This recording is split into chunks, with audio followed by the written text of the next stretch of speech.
further, go a little further into, into what she was asking. As you were talking, I started thinking, and it seemed like in the past, the presidents did have very strong cabinets, a lot of cabinet members who opposed them. How did we get from that to where we are now, where, yes, there's a lot of intelligent people in the cabinets of the last couple of presidents, but generally in the last 20, 30, 40 years, the cabinet's basically been yes men and political hacks, so to speak, for the president. Yeah, I don't know if I would agree with that necessarily. I think a lot of things have changed. First of all, when you look at Lincoln's day, the cabinet was his board of advisors. So if there were decisions being made, a lot of times that was where the debate was. And again, Lincoln often made decisions without consulting them because he just made the decisions. But today we have this enormous White House office surrounding the president. You almost have a shadow cabinet there.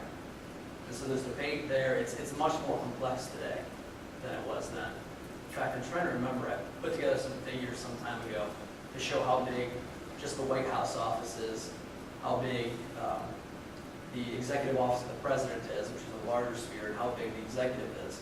I think the executive is the size of, the executive department is the size of Walmart. It's enormous.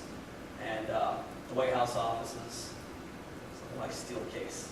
It's a very large department, and I think I actually wrote a paper on organizational culture in the White House, and you do get reports all the time of people who walk in with all this history in the White House that Washington wouldn't have had to deal with. But there's all this history of great men. People walk into this office and they have a sense of awe. They're awed, and even if they vehemently disagree with the president, they won't always tell him. And so I think the quality of the debate in the White House often has a lot more to do with the quality of the president and how that individual, man or woman, draws out the conversation. There's an interesting case study I would direct you to actually on Kennedy, and it looks at how he dealt with the Cuban Missile Crisis later, and compares it with how he handled the Bay of Pigs. And what we see is that in the Bay of Pigs, he didn't do anything to draw out debate. He just had a regular conversation. People told him what he wanted to hear, and they made the wrong decision. Later in the Cuban Missile Crisis, he continually had these strategies where he would take himself out of the room or group them a little differently. He had deliberate strategies to try to draw out debate, to try to draw out ideas, to try to draw out conflict. And I think in the modern White House, that's what we need, a conscious effort to draw out those debates. I don't know if that answers your question. Well, Brian, either you or Mr. Hillary Snow might want to comment on our local hero, President Gerald R. Ford, and his ability to assemble a very strong, powerful cabinet. Mr. Snow? Go ahead. Yeah.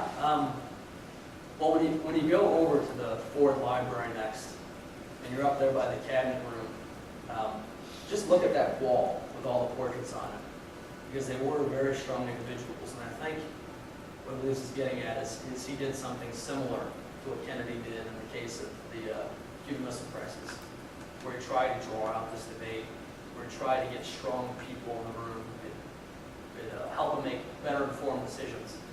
He knew a lot on his own. He knew the budget better than any president before or since, but he was able to draw out these debates.